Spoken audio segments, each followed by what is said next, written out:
Hello दोस्तों, स्वागत है आपका हमारे YouTube channel CG exam hub पर।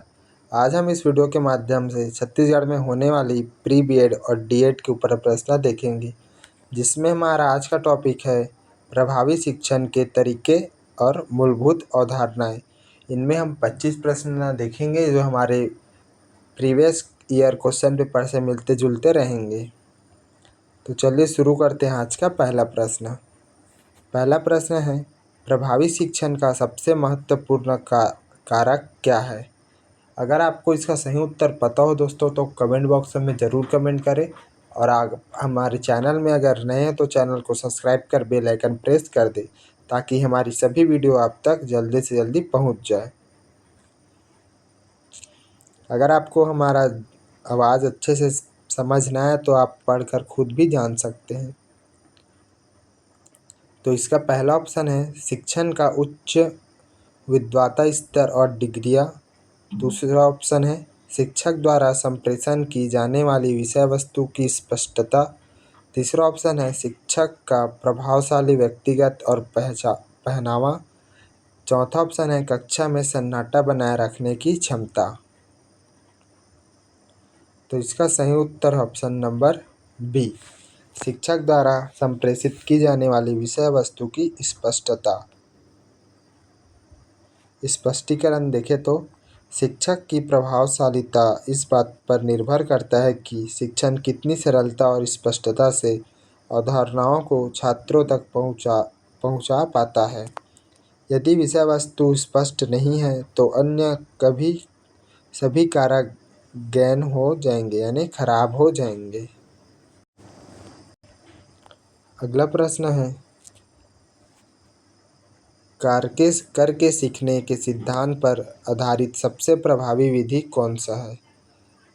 ऐसा कौन सा विधि है जिसमें हम करके सीख सकते हैं? तो पहला ऑप्शन है व्याख्यान विधि। दूसरा ऑप्शन है पाठ्य पुस्तक विधि। तीसरा ऑप्शन है परियोजना विधि। चौथा ऑप्शन है भाषण विधि।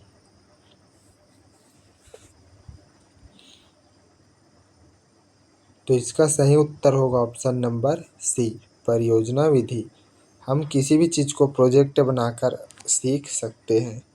स्पष्टीकरण देखें तो परियोजना विधि में छात्र स्वयं क्रियाशील होकर समस्याओं का समाधान खोजता है, जिससे प्राप्त ज्ञान स्थायी और व्यवहारिक होता है। यह जॉन डीवी के प्रयोजनवाद के आधारित है, यानी जॉन डीवी ने इसको बताया है।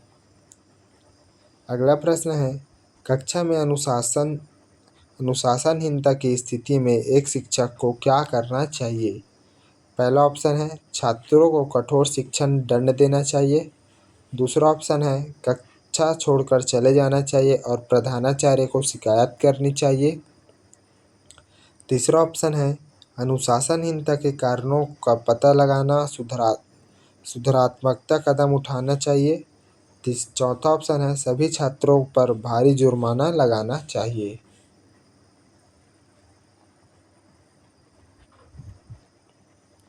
तो इसका सही उत्तर है ऑप्शन नंबर सी, अनुशासनहीनता के कारणों का पता लगाकर सुधारात्मक कदम उठाना चाहिए। स्पष्टीकरण, एक प्रभावी शिक्षक समस्या के मूल कारण को समझता है और फिर उसका उपचार करता है। दंड देने से बच्चों में विद्रोह की भावना पैदा हो सकती है। अगला प्रश्न है, शिक्षण की आगमनात्मक विधि का मुख्य केंद्र क्या है? पहला ऑप्शन है नियम से उदाहरण की ओर बढ़ना। दूसरा ऑप्शन है उदाहरण से सामान्य नियम की ओर बढ़ना। तीसरा ऑप्शन है केवल सूत्रों को याद करना। चौथा ऑप्शन है अमूर्त से मूर्त की खोज करना। तो इसका सही उत्तर है ऑप्शन नंबर बी, उदाहरण से सामान्य नियम की ओर बढ़ना। स्पष्टीकरण, इस विधि में शिक्षक पहले विशिष्ट उदाहरण प्रस्तुत करता है और फिर उनके आधार पर छात्र स्वयं नियम बनाते हैं। यह प्राथमिक कक्षाओं के लिए अत्यंत उपयोगी होती है।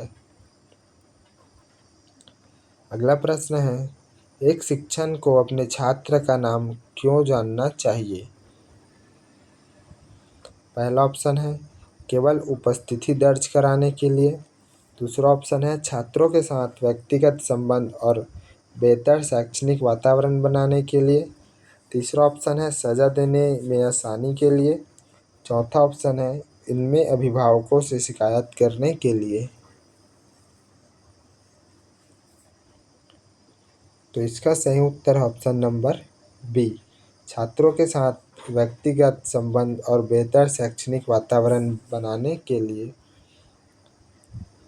स्पष्टीकरण: जब शिक्षक छात्र को उसके नाम से पुकारता है तो छात्र अधिक स्वीकृति और सम्मानित महसूस करता है, जिससे शिक्षण अधिगम प्रक्रिया में अधिक रुचि बढ़ती है। अगला प्रश्न है सूक्ष्म शिक्षण का प्राथमिक उद्देश्य क्या है? पहला ऑप्शन है पाठ्यक्रम को जल्दी पूरा करना। दूसरा ऑप्शन है शिक्षकों में विशिष्ट शिक्षण कौशल का विकास करना। तीसरा ऑप्शन है छात्रों में वार्षिक मूल्यांकन करना। चौथा ऑप्शन है स्कूल के घंटे को कम करना। तो इसका सही उत्तर ऑप्शन नंबर बी, शिक्षकों में विशिष्ट शिक्षण कौशल का विकास करना। स्पष्टीकरण: यह एक प्रशिक्षण तकनीकी है जिसमें प्रशिक्षु विद्यार्थी छोटे समूह में छोटे समय के लिए विशिष्ट कौशल जैसे प्रस्तावना, प्रश्न कौशल का अभ्यास करते हैं। अगला प्रश्न है शिक्षण अधिगम प्रक्रिया में शिक्षक की भूमिका एवं सुधारदाता के रूप में क्या होनी चाहिए? पहला ऑप्शन है क्योंकि शिक्षण को कम काम करना पड़ता है। दूसरा ऑप्शन है ताकि छात्र स्वयं ज्ञान का निर्माण कर सके और शिक्षण केवल मार्ग दिखाए। अगला है क्योंकि छात्र शिक्षक से डरते नहीं हैं। चौथा है ताकि विद्यालय की बजट कम हो सके। तो इसका सही उत्तर ऑप्शन नंबर बी, ताकि छात्र स्वयं ज्ञान का निर्माण कर सके और शिक्षक केवल मार्ग दिखाए। स्पष्टीकरण: आधुनिक शिक्षा शास्त्र जैसे वाइगोत्स्की और पियाजे के सिद्धांत के अनुसार छात्र सक्रिय ज्ञान निर्मित है और शिक्षक उन्हें केवल आवश्यक सहायता प्रदान करता है। अगला प्रश्न है शिक्षण की किस विधि को खोज विधि के नाम से जाना जाता है? पहला ऑप्शन है ह्यूरिस्टिक विधि। दूसरा ऑप्शन है व्याख्यान विधि। तीसरा ऑप्शन है मेटासारी विधि। चौथा ऑप्शन है इनमें से कोई नहीं। तो इसका सही उत्तर ऑप्शन नंबर ए, ह्यूरिस्टिक विधि। स्पष्टीकरण: ह्यूरिस्टिक शब्द ग्रीक शब्द से आया है। इसका अर्थ है मैं खोजता हूँ। इनमें छात्र को एक अन्वेषण की स्थिति में रखा जाता है। अगला प्रश्न है कक्षा में शोर को नियंत्रित करने के लिए सबसे प्रभावी तरीका क्या है? पहला ऑप्शन है मेज पर डंडा मारना और ज़ोर से चिल्लाना। दूसरा ऑप्शन है अपनी आवाज़ को छात्र के शोर से अधिक उच्च करना। तीसरा ऑप्शन है शिक्षक को इतना रोचक बनाना कि छात्र स्वयं ही ध्यान केंद्रित करे। चौथा ऑप्शन है मॉनिटर की शोर करने वाला नाम लिखना और नाम लिखने के लिए कहना। तो इसका सही उत्तर option number B, option number C, शिक्षक को इतना रोचक बताना कि छात्र स्वयं ही ध्यान केंद्रित करे। स्पष्टीकरण: यदि शिक्षण रोचक और चुनौतीपूर्ण है तो छात्रों का ध्यान स्वतः ही पाठ की ओर केंद्रित हो जाता है और अनुशासन संबंधी समस्याएं कम हो जाती है। अगला प्रश्न है स्मृति स्तर के शिक्षण का मुख्य दोष क्या है? पहला ऑप्शन है इनमें बहुत अधिक सोचना पड़ता है। दूसरा ऑप्शन है यह रटने के लिए अधिक जोर देता है और बोध स्तर को नज़रअंदाज करता है। तीसरा ऑप्शन है यह केवल उच्च कक्षाओं के लिए है। चौथा ऑप्शन है इनमें शिक्षक का कोई भूमिका नहीं है। तो इसका सही उत्तर है ऑप्शन नंबर बी। यह रटने पर अधिक जोर देता है और बोझ स्तर का नज़रअंदाज करता है। अगला प्रश्न है, एक प्रभावी शिक्षक को कक्षा में जाने से पहले क्या करना चाहिए? पहला ऑप्शन है छात्रों को डराने के लिए कोई कहानी सोचनी चाहिए। दूसरा ऑप्शन है पाठ योजना तैयारी करनी चाहिए और उद्देश्य से स्पष्टता करना चाहिए। तीसरा ऑप्शन है पिछले साल के प्रश्नोत्तर को केवल पढ़ना चाहिए। चौथा ऑप्शन है सीधे ब्लैक बोर्ड पर लिखना शुरू कर देना चाहिए। तो इसका सही उत्तर है ऑप्शन नंबर बी, स्पष्टीकरण। पाठ योजना शिक्षक को व्यवस्थित रखती है और यह सुनिश्चित करती है कि शिक्षण उद्देश्यों के अनुसार हो पा रहा है या नहीं।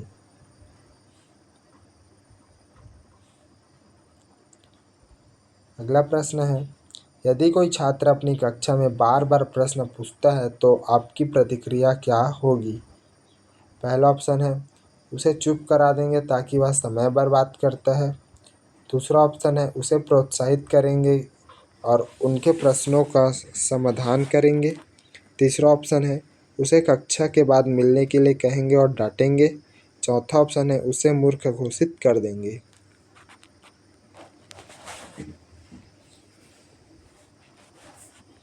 तो उसका सही उत्तर होगा ऑप्शन नंबर बी, उसे प्रोत्साहित करेंगे और उसके प्रश्नों का समाधान करेंगे। स्पष्टीकरण, प्रश्न पूछना छात्र की जिज्ञासा और सक्रियता का सूचक है। इसे दबाने से छात्र को सीखने की क्षमता कुंठित हो सकती है। अगला प्रश्न है, मोंटेसरी शिक्षण पद्धति में इंद्रियों का प्रशिक्षण पर जोर क्यों दिया जाता है? पहला ऑप्शन है क्योंकि यह एक खेल है। दूसरा ऑप्शन है क्योंकि इंद्रिय ज्ञान के द्वार है और प्रारंभिक अधिगम इन्हीं पर आधारित है।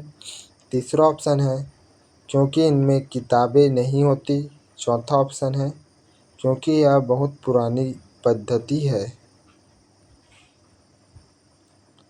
तो इसका सही उत्तर है ऑप्शन नंबर बी, क्योंकि इंद्रिय ज्ञान के द्वार है और प्रारंभिक अधिगम इन्हीं पर आधारित है। अगला प्रश्न है, निगात्मक विधि का सही क्रम क्या है? निगमनात्मक विधि का सही क्रम कौन सा है?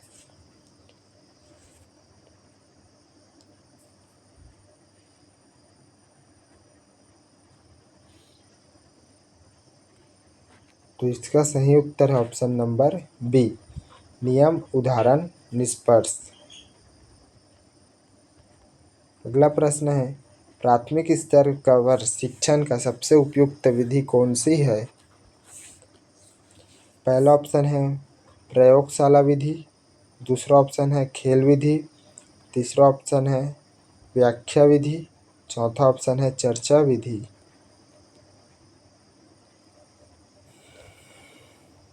तो इसका सही उत्तर है ऑप्शन नंबर बी, खेल विधि। स्पष्टीकरण, छोटे बच्चे स्वभाव से चंचल होते हैं। खेल विधि उन्हें तनावमुक्त वातावरण में सीखने का अवसर प्रदान करती है, जो उनके सर्वांगीण विकास के लिए आवश्यक है। अगला प्रश्न है, सहयोगी अधिगम में शिक्षण की भूमिका क्या होती है? पहला ऑप्शन है एक पर्यवेक्षक और संसाधन व्यक्ति की जो समूह के प्रगति और निगरानी करता है। दूसरा ऑप्शन है एक तानाशाही की जो केवल आदेश देता है। तीसरा ऑप्शन है यह निष्क्रिय श्रोता है। चौथा ऑप्शन है केवल परीक्षा लेने वाले की।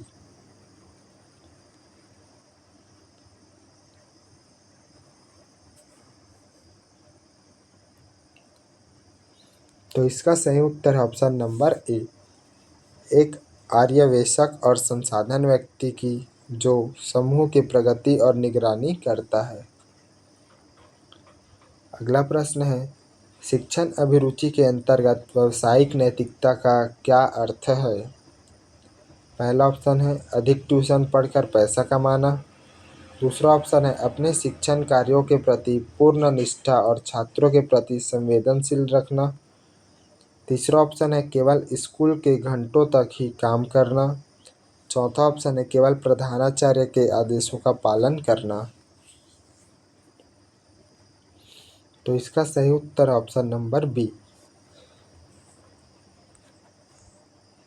अपने शिक्षण कार्य के प्रति पूर्ण निष्ठा और छात्रों के प्रति संवेदनशील रहना।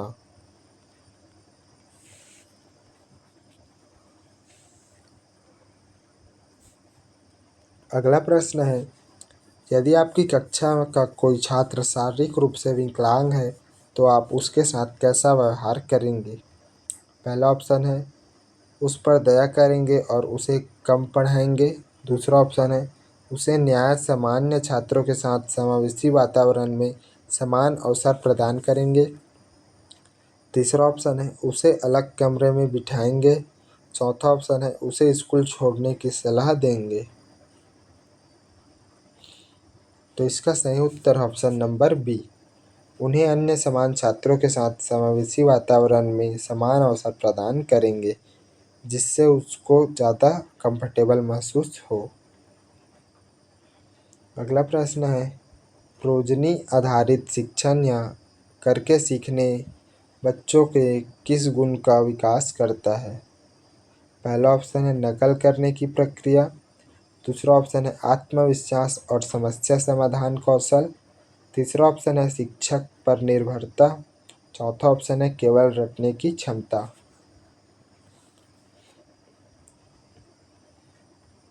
तो इसका सही उत्तर है ऑप्शन नंबर बी, जब छात्र स्वयं किसी कार्य को पूरा करते हैं तो उन्हें अपनी क्षमताओं का ज्ञान होता है, जिससे उनकी आत्मविश्वास बढ़ती जाती है। अगला प्रश्न है, शिक्षण की भ्रमण विधि किस विषय के लिए सर्वाधिक उपयुक्त है? पहला ऑप्शन है केवल गणित के लिए। दूसरा ऑप्शन है भूगोल और विज्ञान के लिए। तीसरा ऑप्शन है केवल अंग्रेजी व्याकरण के लिए। चौथा ऑप्शन है केवल संगीत के लिए।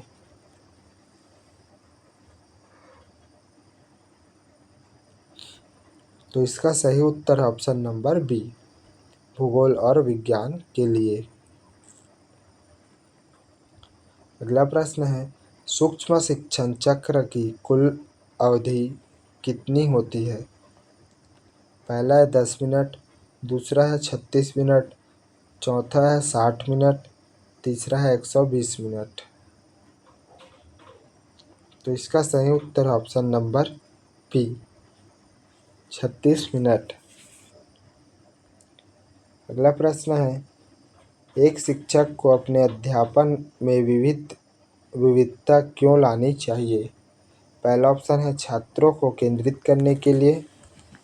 दूसरा ऑप्शन है छात्रों की व्यक्तिगत भिन्नताओं का अलग अलग सीखने की गतियों में संबोधित करने के लिए। तीसरा है समय बिताने के लिए। चौथा है प्रधानाचार्य को खुश करने के लिए।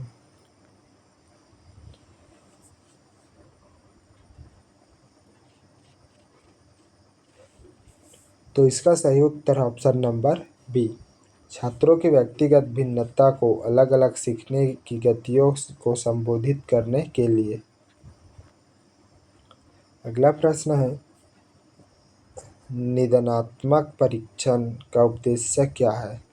पहला ऑप्शन है छात्र को अगली कक्षा में प्रोन्नत करना।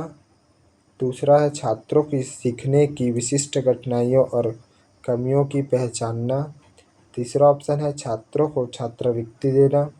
चौथा ऑप्शन है छात्रों के माता पिता की आय जानना। तो इसका सही उत्तर है ऑप्शन नंबर बी, छात्रों की सीखने में विशिष्ट कठिनाइयाँ और कमियों का पहचानना। अगला प्रश्न है, किंडरगार्टन का आर्थिक शब्द क्या है? पहला ऑप्शन है बच्चों का घर। दूसरा ऑप्शन है बच्चों का बगीचा। तीसरा ऑप्शन है बच्चों का मंदिर। चौथा ऑप्शन है बच्चों का जेल।